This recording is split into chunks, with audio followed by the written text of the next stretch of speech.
Tapos na naman po yung duty natin. Ayun nga, update lang. Tapos na ako sa preceptorship program ko, guys. So by ano na to, third night ko na tong mag-isa ko.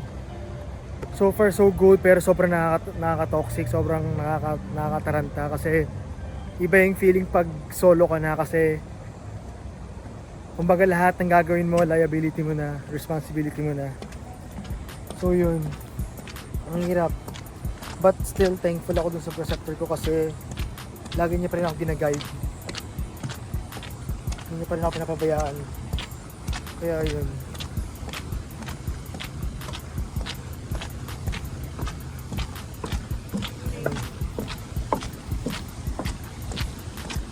Kaya sobrang nakakangarag talaga. Ayun. Morning. So yun nga guys. Actually yung routine naman ng yung trabaho naman, yung routine, yung mga skills na yan, madali lang siyang aralin eh. Kumbaga yung experience naman ako, kaya ko naman siya. Yung sobra lang akong toxic yung pag magre-refer ka ng mga pasyente. Kasi ang hirap hagilapin pag night shift ka, diba? Ang hirap hagilapin ng mga doktor. Tapos pag kinausap ko sila, kailangan kilala mo yung pasyente mo. Eh minsan kasi talaga sobrang katoksikan. Like, kunwari magto-toxic yung pasyente ko alas 2 ng madaling araw. Eh usually nakakapagbasa na ako ng mga orders, ng mga nangyari sa pasyente ko ng mga previous shift. Mga ano na, mga alas 3, alas 4.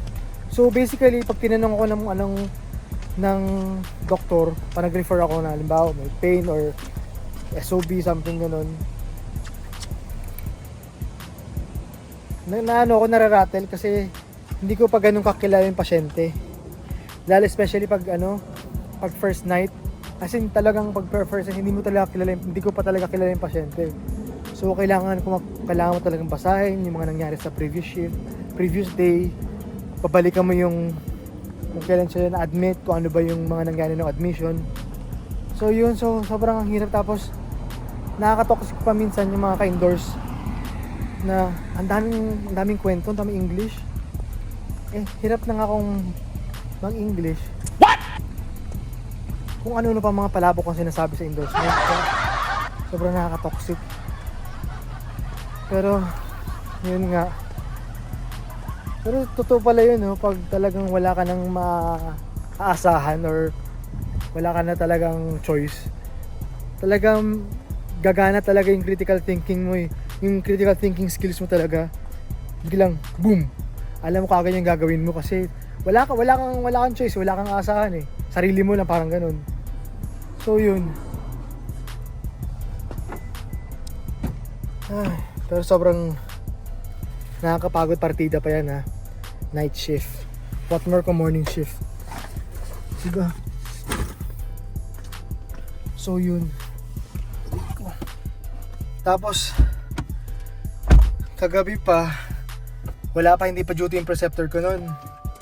Kasi ano siya, permanent weekdays, weekends yung duty niya.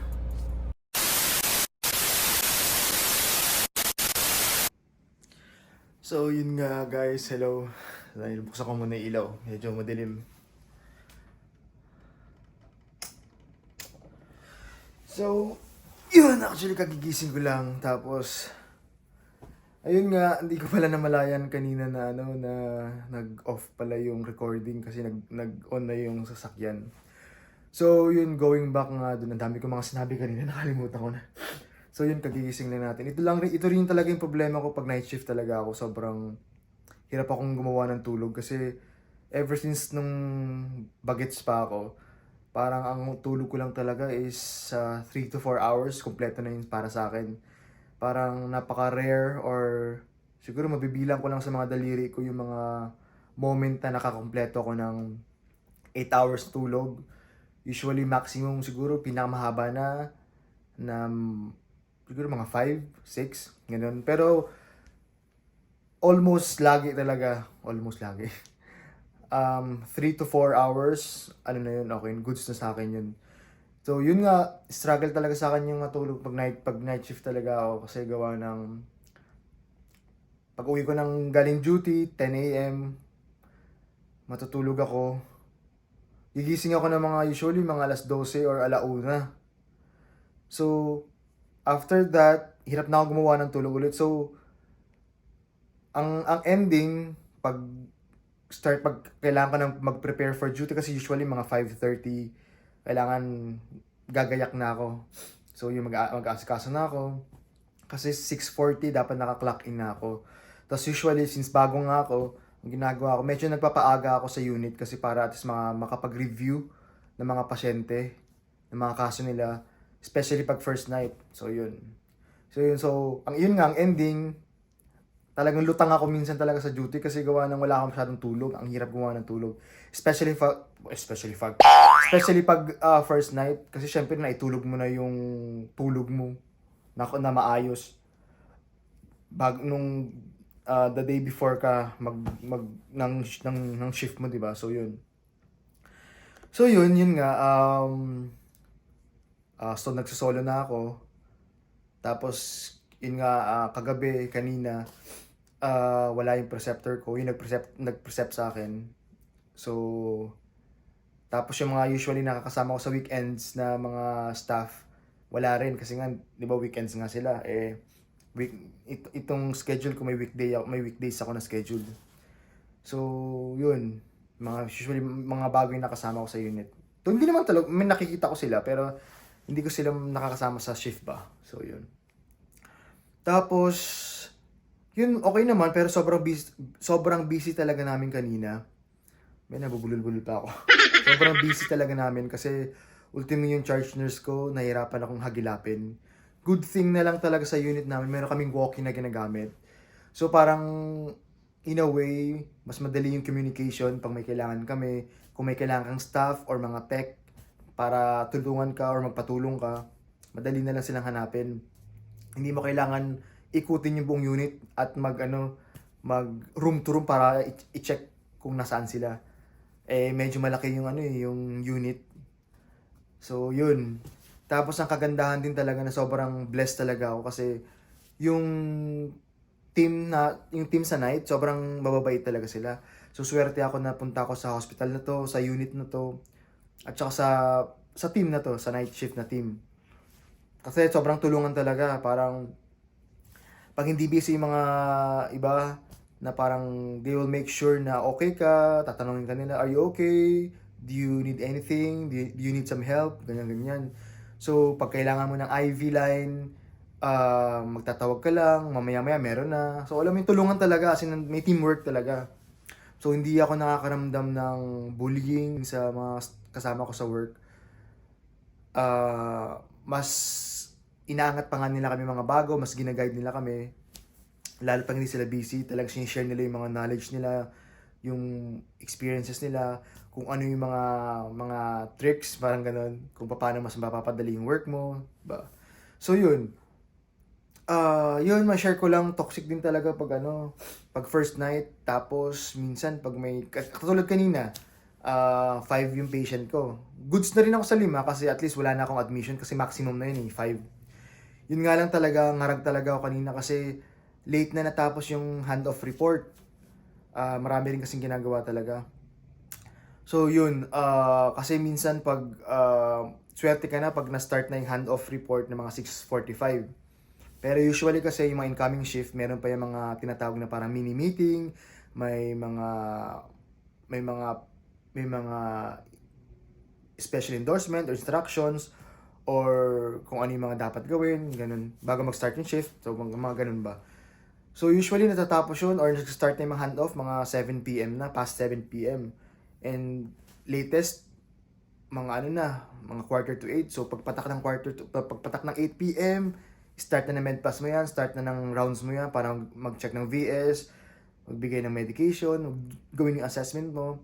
So yun din, nakaka-toxic din talaga pag first night mo, syempre hindi mo kilala yung pasyente mo, tapos biglang toxic yan pag bago pa lang mag-start yung shift mo, meron ka ng parating na admission, or vice versa din, pag naman din, pag bago mag-end yung shift mo, halimbawa, 4 lang yung pasyente mo, bibigyan ka ng admission at sakto umabot pa sa'yo, toxic din yun. I mean, all set ka na, di ba? Mag-hand off ka na ng report mo, tapos biglang darating yung pasyente mo like 6 p.m., I mean 6 a.m., 6:30 a.m. So talagang mangangarag ka niyan. So yun yung mga struggle din talaga. Tapos yun nga, going back pag 8 p.m., pag start na. Kasi dun sa hospital na pinag-workan ko, kumbaga dahil sa technology na meron tayo ngayon, monitored yung trabaho namin. So at the end of the month, at the end of the month, meron kaming parang evaluation paano kami nag-deliver, kung paano yung, kung on time ba kami mag-medpass, gawin yung assessment namin, yung mga bagay-bagay na ganyan. So, yun. So, hindi mo naman din kailangan sobrang mabilis ka kasi parang hindi naman ano yun, hindi naman kapanipaniwala na lahat magagawa mo in that short period of, or in that span of time na yan. Siyempre, magtataka sila, mamaya kung ano-anong mga hocus-pocus ang ginawa mo. Hindi naman din pwedeng sobrang bagal mo, di ba? Kasi may sinusunod kang timeline, especially sa mga medication mo. Kasi may mga medication na kailangan mong ibigay talaga on time eh. So yun, so parang ang kilang talaga dito sa time management, kailangan marunong kang dumiskarte, minsan kailangan, you have to work smart, not hard, parang ganon. But make sure, syempre, ang goal mo dyan is patient safety talaga. So yun. Yun, ang hirap talaga pag patak ng 8 o'clock, bigay ka ng meds. Kasi, lalo na pag lima yung pasyente mo, before ka pa matapos ng 8 o'clock meds mo, meron ka na namang for 9, mayroon ka na namang for 10, 11, 12. So, kanina talagang mga alas 2 na ako natapos talaga mag-ikot para sa mga maggamot ko. Buti na lang talaga wala na akong gamot ng 3 at saka 4, 6 na yung sunod. So, yun. At least meron akong time parang magbasa ng notes, mag-review ng mga nangyari sa pasyente ko ng previous shifts, previous days, yun. Kasi usually, pag syempre, bago mo palang mahawakan yung pasyente, babalikan mo lahat yun. From the time na na-admit sila, kung ano yung nangyari na admission, mga binigay na gamot, ano yung mga labs na ginawa, ano na yung progress ng mga labs nila, kung trending down ba, trending up ba, parang gano'n. So, kailangan mo i-take note yun. So, marami. Talagang sobrang mentally challenging siya. Tapos, kalaban mo pa sa night, yung antok mo, di ba? So, pag bandang alas 3 onwards, yan na yung mga lutang moments mo talaga. Sobra kayang ginagawa ko. So, hindi ako masyadong naupo pag nasa work. Talagang nakatayo lang ako, nandun ako sa wow nag-work. Sinasabi nga ng mga ka-work ko na, uy, AJ, magpahinga ka, hindi pwedeng ganyan, hindi ka pwedeng magpakadalabhasa dyan, magpakadakila sa trabaho na yan. Ako naman, yung reason ko lang kaya talaga ako nakatayo lang all night long. Kasi para to keep me awake ba? Kasi pag nag-start na ako umupo, yan, medyo tatamarin na ako, aantokin na ako. Ang mali ko lang din talaga, hindi ko nagagawang mag-break ng full 30 minutes without interruptions talaga. Yung sinasabi nga, lagi nilang nire-remind sa akin, lalo ng preceptor ko, na kailangan mo mag-break, hindi pwedeng yung ginagawa ko daw na ganun. So yun, ako naman experience, at least nairaos ko yung night shift ko nitong nagsosolo na ako. In terms of yun nga yung struggle ko with communication sa mga doctors, pagre-refer, medyo nagagawa ko na siya ngayon. Yun nga lang talagang kailangan ko i-develop sa sarili ko yung, kailangan ko talagang aralin yung kaso ng pasyente ko, kung anong nangyayari sa pasyente ko. Kasi bago ka mag-refer, kailangan kilala mo yung pasyente, ano yung nangyayari. Kasi for sure, tatanungin ka talaga ng doktor eh. Hindi naman sila basta-bastang mag-order lang dahil may ni-refer ka sa kanyang ganito nangyari sa pasyente. So, syempre, nandun pa rin talaga yung assessment nila, evaluation nila, kung ano yung mga dapat na actions or interventions na gagawin. So, yun, sobrang challenging talaga.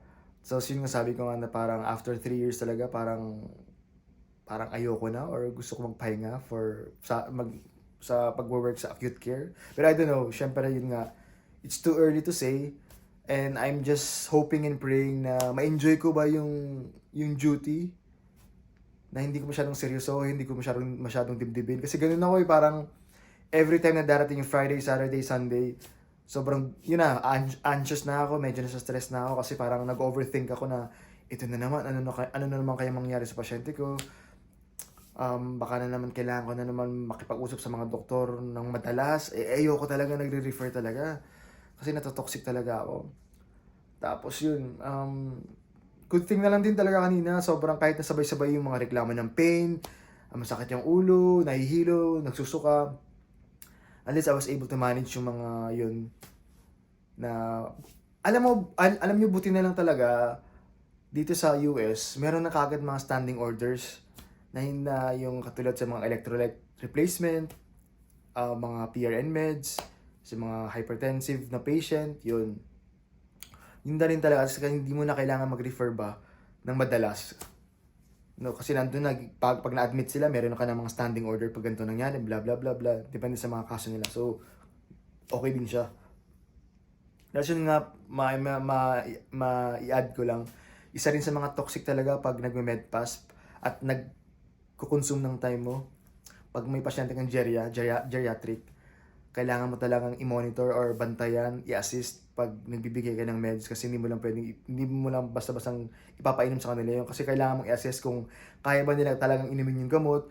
Kahit na minsan nakapasa sila ng swallowing test nila, barium swallow na yan with speech therapist. Minsan talagang nakikita mo na medyo hirap sila, lalo na pag mga malalaki yung mga pill, yung mga tablets nila.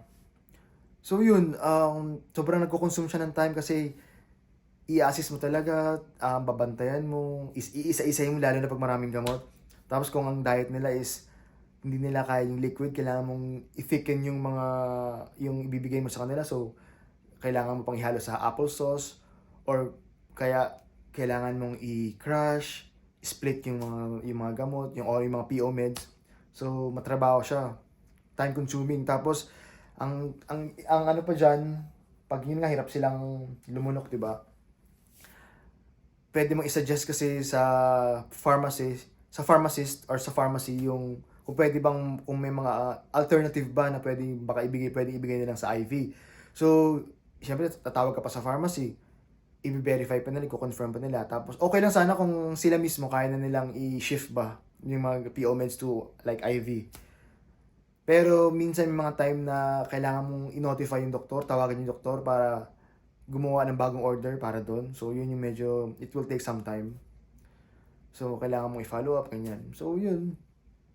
Pero so far, so good. Kaya naman tayo namang mga Pilipino. Wala namang mahirap sa atin. Lahat naman kinakaya natin, di ba? Para sa ekonomiya, para sa pamilya. So, yun. Yun, continuous learning pa rin talaga. Hindi natatapos yung pag-aaral pag nakapasa ka ng exam, NCLEX na yan, talagang continuous talaga siya kasi hindi mo naman lahat alam, di ba? So, lahat bago, kahit na sabihin natin na-encounter mo na siya before, nabasa mo na before yung ganitong tungkol sa mga sakit na to, kailangan mo pang i-review kasi katulad ko medyo talaga si kalimot talaga ako kaya kailangan constant talaga, babasahin ko na paulit-ulit, babalikan ko, para talagang mag-sink in talaga sa utak. So, syempre, it comes with the age na rin, minsan makakalimot din na tayo. So, yun. Yun lang, sana talaga maging mas okay pa yung mga darating na duty natin na parang hayahay na lang, hindi mo na masyadong dinidibdib yung mga bagay-bagay. So, yun. So, yun guys. Lapit na mag-October, so I'm wishing na and praying na sana maging okay na at mag-current na ulit para lahat ng mga waiting, may process na yung mga papers nila and makapunta na rin dito, di ba? Kasi marami pa rin talaga. I mean, short pa rin sa mga nurses ang US. So, kailangan na kailangan kayo, guys.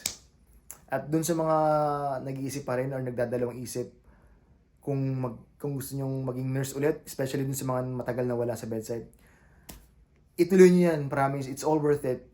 Talagang mahirap lang sa umpisa, pero kakayanin natin yan. And iba pa rin talaga pag US. As in, iba pa rin talaga. So, yun lang.